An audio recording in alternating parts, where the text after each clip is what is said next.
Hey, hey, Michigan Maniacs. This is the Michigan Maniac Podcast, and I am your host, Adam Brewer.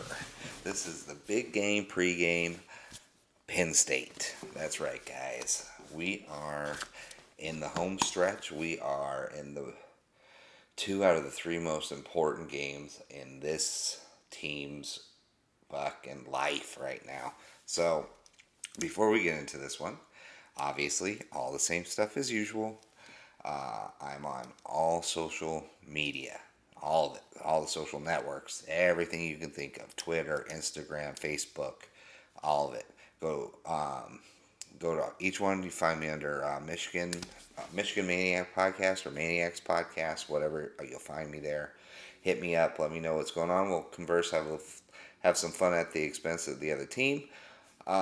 Just create this little community we got. You leave a 5-star review on Apple Podcasts. It will greatly be appreciated by me. And then let's get on with this. Okay. This is an interesting one.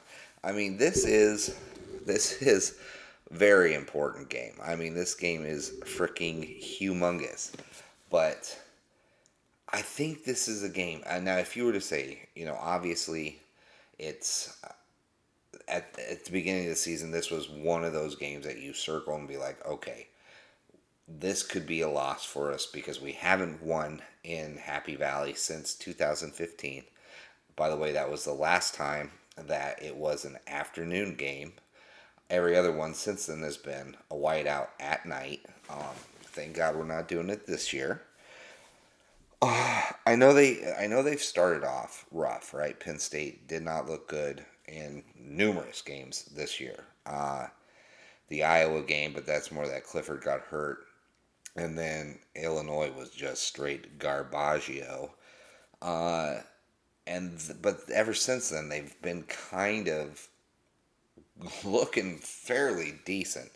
Um, so I had to figure it out, right? Like this team kind of perplexes me in a way that here's the thing. So I was looking at the numbers. I'm sorry, I'm a little off right now, but so this team is basically a one-man wrecking crew. Is really what it is on offense. That they aren't really dominant in the offensive game at all, outside of one player. And I mean, the player is phenomenal. Dotson's probably one of the best wide receivers in the Big Ten. But still, it's such a dependent position, the wide receiver position, that it's hard to imagine that one player can dictate such things, right? Like Sean Clifford is the guy that makes Dotson so amazing, right? I mean, he's obviously Dotson's a great athlete and he gets open and he runs great routes and all that. But like I've said numerous times, it doesn't matter how great your wide receivers are if your quarterback can't do shit, right? I mean, we as Michigan fans know that better than almost anyone. I mean, Nico Collins, Devin Funchess, DPJ, talented wide receivers, and did literally nothing with them because one, offensive scheme, and then our quarterbacks literally could not get them the ball. So with that, I think literally if we can just shut down Sean Clifford this game, we can really take advantage of these dudes. They have not looked good for the majority of the season against good defenses, right? To give you an idea, they're 90th in total offense. Now, over the last 2 weeks is what we're really going to be paying attention to because the last 2 weeks, they have, their passing offense has just been fantastic. But their scoring offense is 74th in the nation. 74th. They're only scoring 25 points per game. They're going to be facing Michigan that is like Michigan's like we're sixth in the nation scoring defense. We're only allowing something like, I don't know, 12, 13 points a game. It's probably like 15 at this point, but I could have swore it was 13. I'm probably wrong. But they don't do well against good teams like that. Iowa, very good. very good example. Iowa, even when Clifford was playing, he still threw like 2 or 3 interceptions before he got hurt in that game. They're fourth. They're fourth in scoring defense, and Iowa is still eighth in total defense. They haven't played a great defense yet. Illinois isn't even close to them in total defense. Penn State's 40th total defense in the nation, right? They haven't played anyone. Any of their wins have been against teams that are way less, way ranked higher, I guess, in the defensive category, right? So like 120th and all that and up. Uh, but they've struggled against Iowa. They struggled against Ohio. Ohio has the 30th, the 37th ranked defense. They also have and then Iowa has the 8th ranked defense. They don't do well against these teams. I mean, Ohio kept them around a lot longer than they probably should have. But still, that's, I mean, this can be, if our defense comes to play, I'm not kidding. We could probably put this game out of reach. I mean, this could be a 14 to 17 point win for us if we do this right. If we play the way we did against Michigan State, but our red zone offense, and I'm talking red zone offense from the 20-yard line to the 10-yard line stinks. 100% stinks. But when we get into the 10 down, we're not that bad because we have more rushing touchdowns in the red zone than we have anything. I think, like I told you last episode, we only have 9 passing touchdowns. I think it is 9 or 6. It's something abominable like that. It's something awful.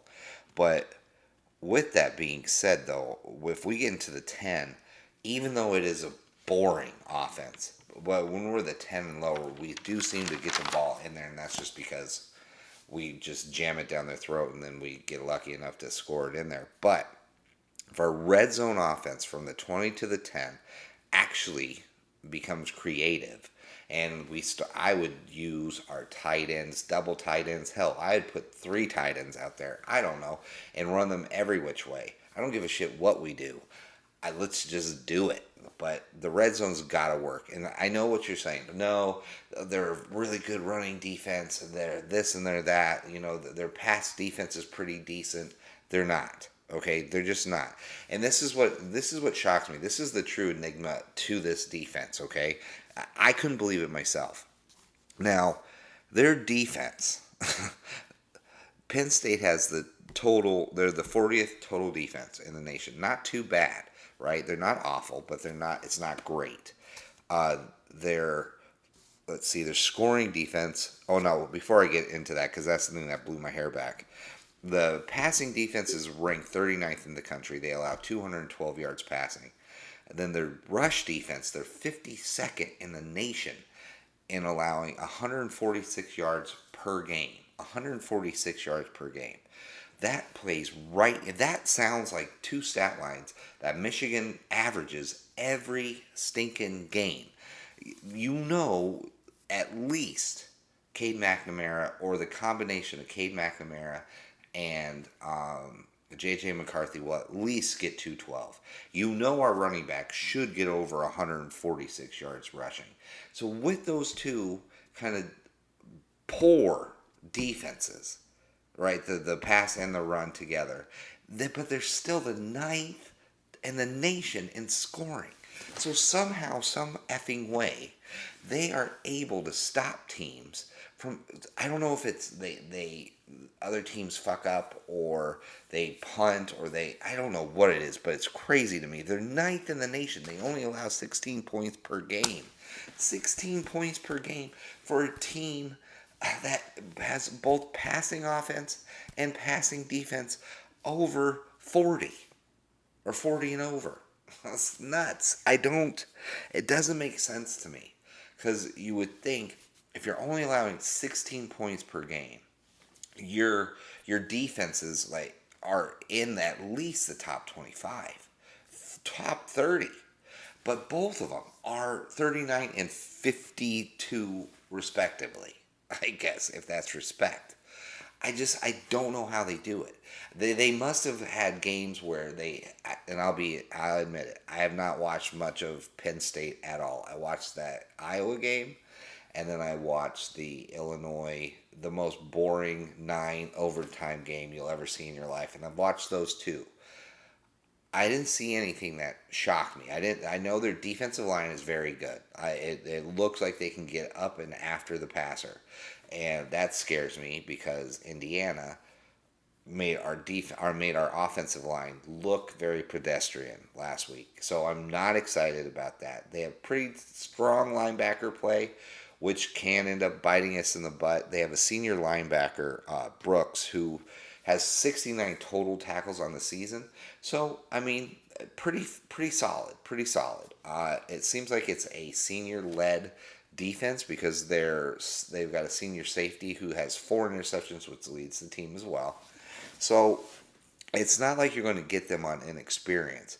But if Illinois and Iowa, both with putrid offenses, boring offenses, unimaginative offenses, if those guys, Illinois ran the ball right down Penn State's throat, so that should be a positive for us. And then Iowa with average, at best, average quarterback play and a fairly decent running game was able to move the ball up and down the field on Penn State. We should we should be able, I'm telling you, this should be a 14-point win for us.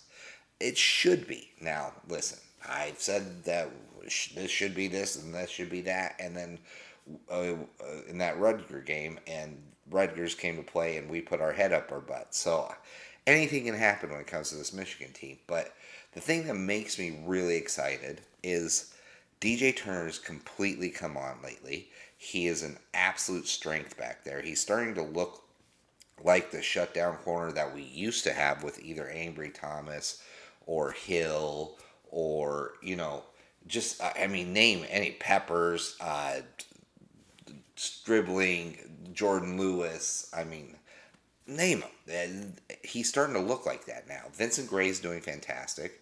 And even Vincent Gray shut down Trifogel or whatever that kid's name is. So he did that last week. I don't even think Trifogel had a reception. So the one thing they do really, really well is what Michigan's defense is finally starting to do very well. Just to give you an idea, Michigan's pass defense is 7th in the nation. 7th in the nation in pass defense. They don't have a running game. They have two running backs that basically shoulder the load here. Lee and Kane. Kane leads the team with 293 yards and 4 touchdowns. That's on the year, guys. That's not in one game. That's 293 yards total on the season. And then Lee has 287 on the season. I think Blake Corum has both of those numbers by himself. So they have a non-existent running game. So that means the only chance they got is that Clifford's got to take a 5-step drop and then launch that fucker all the way down to Dotson. And the only way he's going to do that is if he's got time. And guess what they don't have enough time to do when both Hutchinson and Ajabo are on the field? They don't have time to take 5-step drops. So what they're going to have to do is somehow do like little speed options or like those little bubble screens. I bet money they do something what Northwestern did to us and try to get him in a screen or an option type deal, like a bubble screen for sure, and get him out because he's fast on the sides and go, because you can't take 5-step drops against this team. And then you're probably thinking, okay, well, if the 2 running backs only don't even have 300 yards rushing, right, either of them, or even less than 700 together, then that must mean that Clifford's running the ball also as he's passing, so he's more mobile. He's making up those yards. Not true. He only has 122 yards rushing on the season. So that's what's so crazy is that Literally, they are 6-3 solely based on the fact that Clifford can take 5-step drops and fucking bomb it down to Dotson. And this is the only way that this team's winning, apparently, because they're not doing it on the ground. Their defense is good, it's very solid. It's a solid defense, but it's not like, oh shit, Wisconsin defense. There's not the Wisconsin defense. They're just not. I'm a shock how they're 6-3. I don't know how they're doing it. Um, I don't know how they stuck with. I do not know how they stuck with Ohio State. This to me, I don't. I should have watched that game instead of going to bed. But I was so upset with the Michigan State thing. I was like, I don't want to watch Ohio kick the shit out of Penn State. And when I turned it off, Ohio, I think frickin' Henderson just ran like a 40-yard touchdown run or something stupid, and I was like, okay. And this is when Adam Brewer calls it a night. So I don't know how they hung with Ohio State. So that gives me even more hope that we can hang with Ohio State this year. Is that this team that is very limited offensively can even remotely have a chance to beat Ohio State in that game is beyond me. Like, their defense is solid, but they're not world beaters. So if our defensive backfield plays great, right, and just does do what they're doing, play like the 7th ranked pass defense in the nation, like they are, and Ojabo and our front 7 actually get pressure and do what they've been doing, this should be a very dominating performance for our defense. We should get at least 2 to 2.5 sacks, I'm going to say, on the day. We're going to get over 7 to 10 QB pressures. I don't see with the numbers that we're looking at how they can beat us with just the downfield passing game. I don't see it. Now, obviously, we don't need Noah Kane, who is still a very talented running back. We don't need him somehow waking up and having a fucking 300-yard day with 4 touchdowns and go all Kenneth Walker on our ass. We don't need that. Now, if we stop the big play, obviously, that's another big one. Our defense plays up to its potential. We stop the big play. Our red zone offense actually does something and starts trading trading field goals for actual touchdowns. We should win by like 14 points.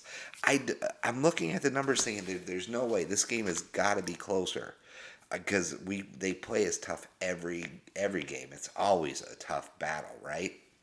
But every other team that we've played that Penn State's had has had a dynamic running back. Their quarterback usually has one hell of a game. They have two good, one decent, serviceable wide receiver, and then a dynamic wide receiver, right? And then they always have a very good tight end. And then their defense is always very good. Those are the teams we traditionally play against Penn State. They don't have that this year. They have a very solid defense, which they're going to try and stop the run, but they're 114th in the nation in run defense. 104. They allow 109 yards. Yeah, 109 yards per game. Rush defense. Oh no, I'm sorry, that's their offense. They only run for 109 yards. They're 104th in running the ball. I misread that. That is my fault on that one. Oh my God, they only average 109 yards rushing the ball. Even with our linebackers being a deficit at this point.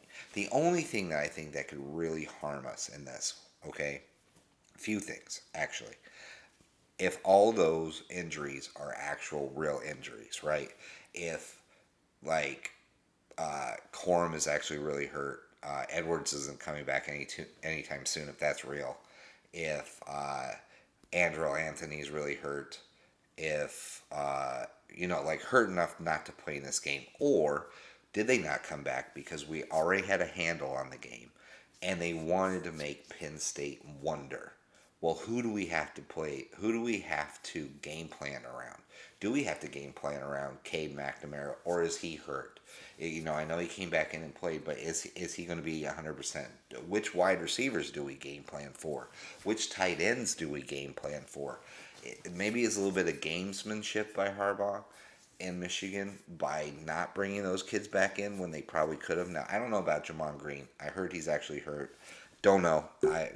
What do we know? Harbaugh just has been coy about it all, which makes me think is that obviously he's not giving them anything to go on. So we'll see, I guess.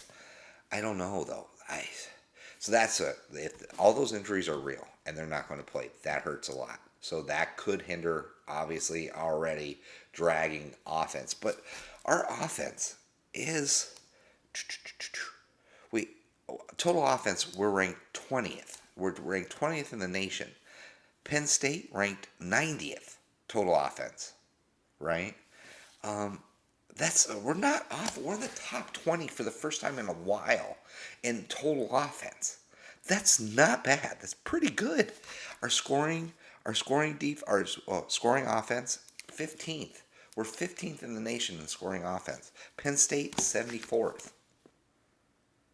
74th. But that's the only problem. If those injuries are real and they're not playing in this game, that creates a real problem. That's where this might be closer. That would create to be closer because we just wouldn't have the talent on the field or the experience on the field to handle moving the ball up and down. I would say because if you take out Andrew Anthony, Eric All, and Blake Corum, puts a lot on Haskins' shoulders, but I still think that guy is so capable of just being a dominant player. I still think we win a squeaker, even if even if you eliminate all the wide receivers and we just go to the Washington game plan of just jamming it down their throat with just Hassan Haskins. Yeah, I think we win a close one, like 17-13 or something like that. But if any of those guys come back, if Corum comes back, if Andrew Anthony and Eric All come back, I'm telling you, we can win this by 2 scores, and it'll be locked up by the third. It could, and it absolutely could, but like I said, injury is a big deal, and if somehow, some way, if we can't figure out this big play thing, if we can't stop that, because they're built for the big play. Like Dotson can pull off 2 big plays easily. I mean, he had over 200-something yards, I think, last week against Ohio. I think it was, or was it against Maryland? It was against Maryland. My fault. They beat Maryland, but Clifford had, just as an example, the last 2 games against Ohio and Maryland, he had 361 yards passing and 363 yards passing, respectively. That's pretty decent. And I think Dotson had over 200 and some yards receiving against Maryland. So there are big threats if we put our heads up our butt and allow the big plays to happen, which can happen. I mean, we saw it against Michigan State. So we'll see. These numbers and the way both teams are playing at this point in time in the season, it'll be close at the beginning. By the third quarter, we should have pulled away and we should be winning, walking away by the fourth. We should. Hopefully, fingers crossed to the college football gods. Hopefully, that's what it is. If not, if we can't put pressure on Clifford, then that really creates a big problem, which I can't see it happening. I just can't see it happening. The numbers don't support it. They just don't. What we're doing compared to what they're doing, it doesn't support it. I mean, even Ohio's total defense is 37th in the nation. We're 6th. We have a better pass rush than they do. Okay?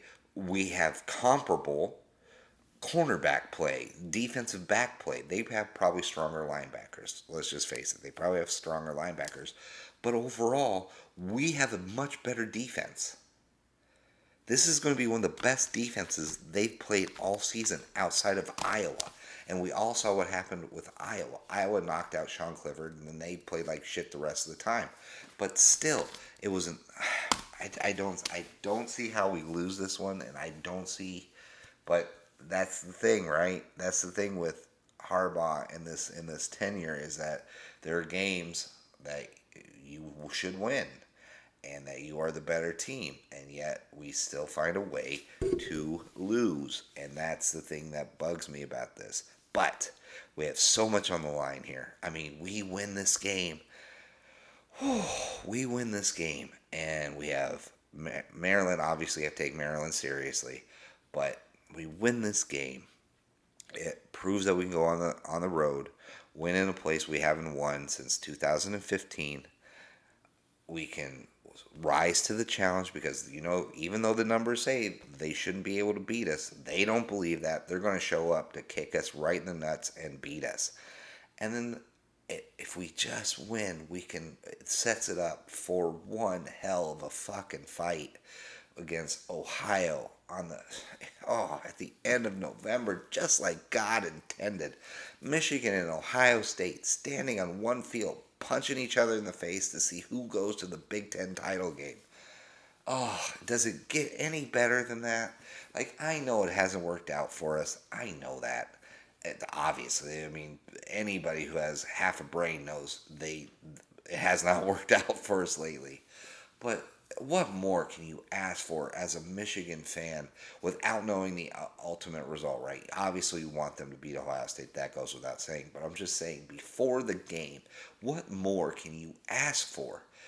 That means we'll be 11-1 or 10-1 going in against Ohio State.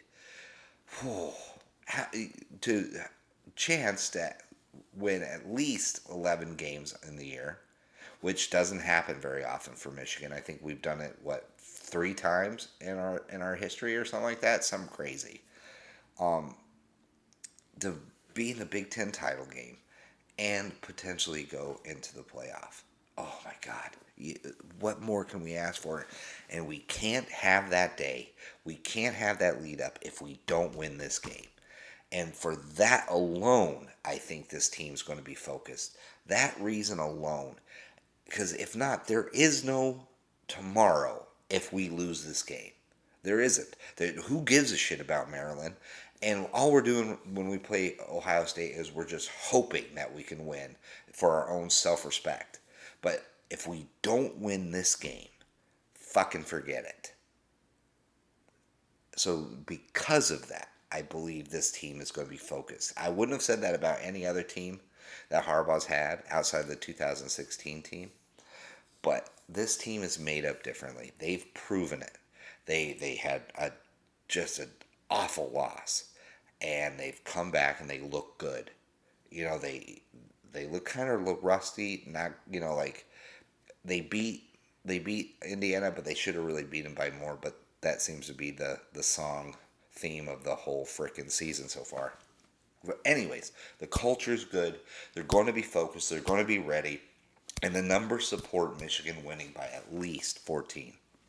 They do. And I'm going to go with, and I told you the keys of the game already. Red zone offense, and they have to stop Dotson. By stopping Dotson, you have to make Sean Clifford's life miserable. And if Illinois can do it, and if Iowa can do it, fucking so can we. There's no reason why we can't do it. Defensively, we're the 6th ranked defense in the nation.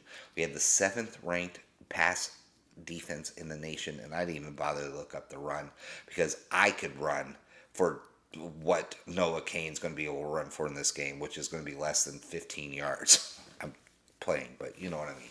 I'm just making a point. Who cares?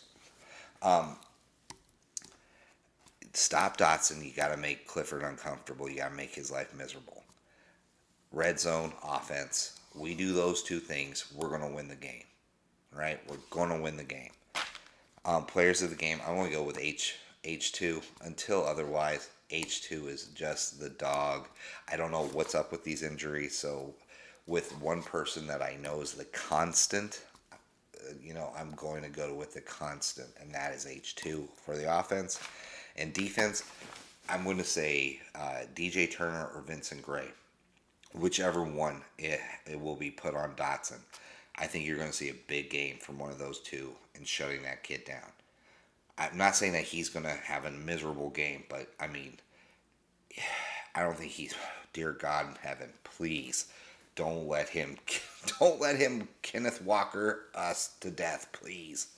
I don't think I could watch a fucking, seven to 10 catches for 270 yards and fucking 4 touchdowns. I lose it, but that's not going to happen because DJ Turner or Vincent Gray is going to shut him down, and those are going to be the two defensive players of the week. Because I don't know who's going to have to be on him more, so I'm just picking them both, so that way it'll just cover it because that's the key. But that's it, guys. I think we're going to win. I think it's going to be an interesting, fun game. I think it's anytime it's a big game in the Big Ten, it's exciting. I think we're going to win. I want to say 28 to God, 28. We say 28 to 17. I want to say 28 to 17. We win by 11. All right? 28-17. And then you notice that's 4 touchdowns. So Moody's only going to have to kick extra points. We're going to do it. 28-17 Michigan. So guys, that's it. Exciting, as always. So this is can't wait. I'm very excited about this game, and it's always great to be a Michigan Wolverine, and always and forever, guys. Go Blue.